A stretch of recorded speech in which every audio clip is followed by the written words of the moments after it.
Hi everyone, Kevin Benison here, back with video 5 out of the 5 video series of lifting operations and lifting equipment regulations, or LOLER 1998, just an explanation of some of the key requirements in there. So if you've missed any of the previous videos, do go back and take a look. Any of the videos that may be helpful to you, they're all up on our channel and page, so take a look at those. Today I'm going to be covering proper planning, as required within LOLER Regulation 8, Organisation of Lifting Operations. So we kind of discussed this briefly back on the first video, appropriate supervision, which very much links to this. I'd like to highlight the importance of this and how it really connects with that appropriate supervision. Just reminding you again of what the regulation requires. So Regulation 8 requires that every employer shall ensure that when carrying out a lifting operation with the lifting equipment, that it's properly planned by a competent person, appropriately supervised, and carried out in a safe manner. Quite simply then, if you think about each of those elements, now that's a very short regulation, but perhaps the most fundamental regulation for users within LOLER. So quite simply, proper planning plus appropriate supervision equals safe lifting operation in most cases. If we think about the importance then, well, proper planning of course is of extreme importance and done by a competent person.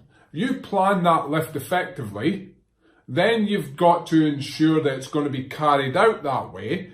That's where the appropriate supervision kicks in. And if you're then ensuring that it's been supervised to be carried out in accordance with how that's been planned, and it's been properly planned as LOLER requires by a competent person, it will then be carried out safely. Now, on the other hand, let's say you make a mistake in terms of planning. The appointed person makes a mistake. When we all make mistakes, we're human beings. And that's about where teamwork comes in. So this is where I strongly emphasise, and I also said this in video 1, about the importance of the supervisor having that practical experience, so that when they're on the job, they're able to identify as well whether or not the methods that have been laid out in the plan are actually suitable, or indeed if there are any changes. So the supervisor is a two-way thing. On one way, they're making sure that the lifting operation is carried out in accordance with the plan, and the other way, if there are any problems or changes or any mistakes, that they don't allow the lifting operation to carry on and get to an unsafe position. They stop that, then report back to the appointed person or the management. Of course, the appointed person would be the first point of contact, the person planning the lift. So it's extremely important. I tend to say to appointed persons, whatever you do, make sure you've got a good, practically experienced and knowledgeable crane supervisor. They are like a soft pillow.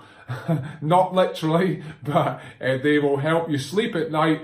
It really helps if you are to make a mistake and you know that the person that's going to be overseeing that lift the next day, that if there's a problem, they're going to stop the lift and they're going to get back in touch. That gives you some great peace of mind. So just think about that. So as I say, yeah, do those both things, and then the lift will likely be carried out in a safe manner. So thinking about competent person, what is competent?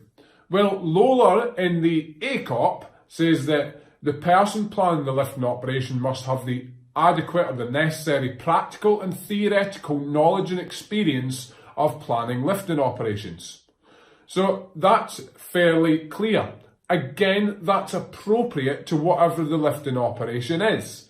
And it's unlikely that you're going to get a person that's competent for planning every lifting operation. There's just such a huge variety of lifting operations with many different types of equipment, many different environments, many different loads, so many factors that change, that vary how the lifting operation is.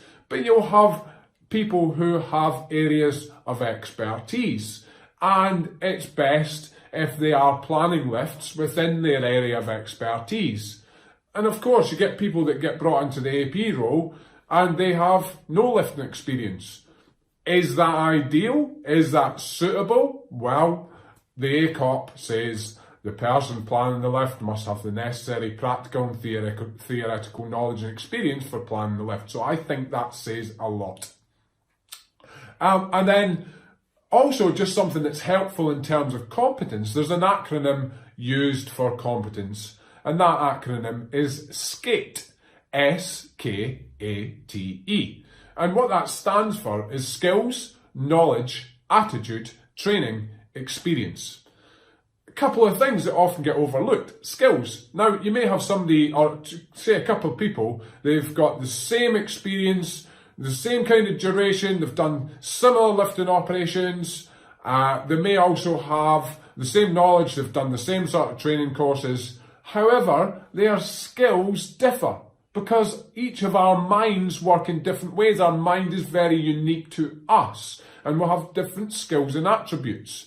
So it may be that even two people with the same skills, same knowledge and experience, that one is better at a particular type of lifting operation and another is better at, it might be that one is better at construction site type operations and one is better when it comes to dealing with clients, perhaps like Network Rail, for example, these kind of things. So they'll have different skills. Also attitudes. That's a big thing when it comes to competence. You can have somebody that knows what they're doing, they've got great experience, they've been trained, and they're very skillful, but actually they just don't have the ideal attitude for carrying out things in the manner that's best.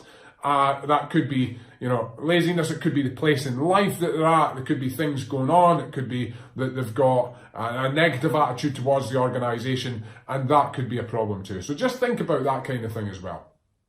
Now, in terms of the ideal person for the role, if you like, I've often said, for somebody who is planning lifter operations, for me, the ideal mix is somebody with the practical experience, they're knowledgeable, and they've got the personal attributes to be able to effectively manage and lead and communicate with other people. As we know, and I'm sure you can relate, there are people often moved into supervisory and managerial roles and they really do not have the skill set currently. That doesn't mean to say they never can. They're not gifted with the skill set to effectively manage and lead and inspire and motivate people and communicate effectively. These are all soft skills, things that we do not see.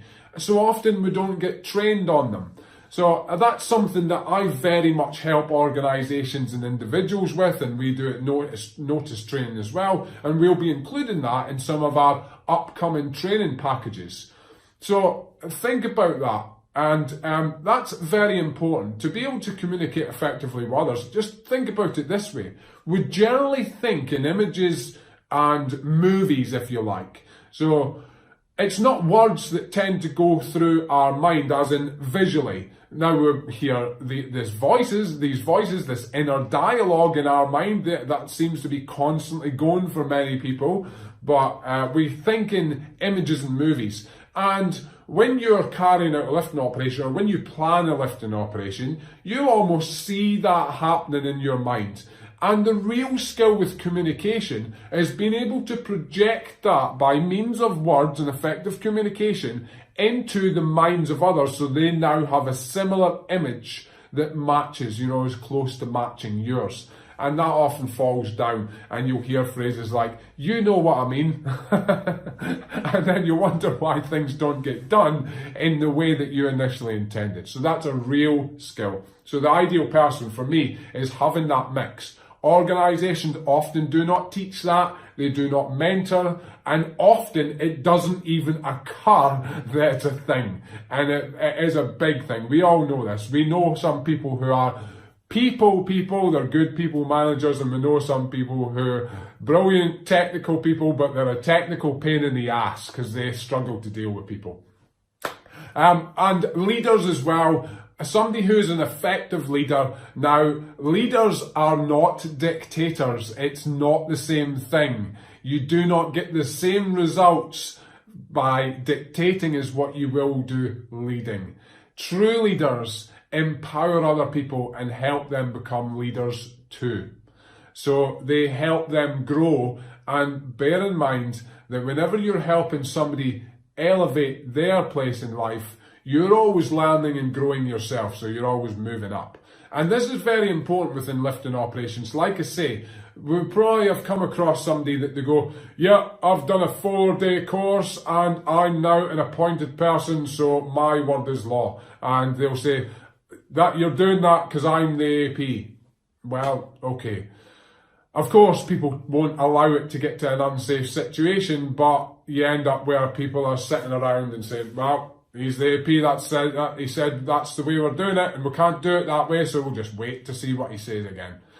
Which is not effective. Good leaders will say, what do you guys think? How can we improve this? Get the feedback of the people doing the job. They're the best qualified generally on doing the job because they're doing the job. So that's really important. Anyway, there's a lot to it. Didn't get into the technical elements of it. Really for video length, of course. I could go on and on and on and on and on about that. As anybody who knows me knows I can do about just about anything. But I really hope you've enjoyed the series. We do obviously cover a lot more and all the technical elements on planning, supervising, things about thorough examination, strength and stability, and indeed lifting persons. These are the topics we've covered on the videos. But I really hope you've enjoyed the video series. And of course, leave some comments and follow us on our page and channel so you can get more videos in the future. And I'll look forward to hearing from you and speaking with you again. Have a great day. Bye for now.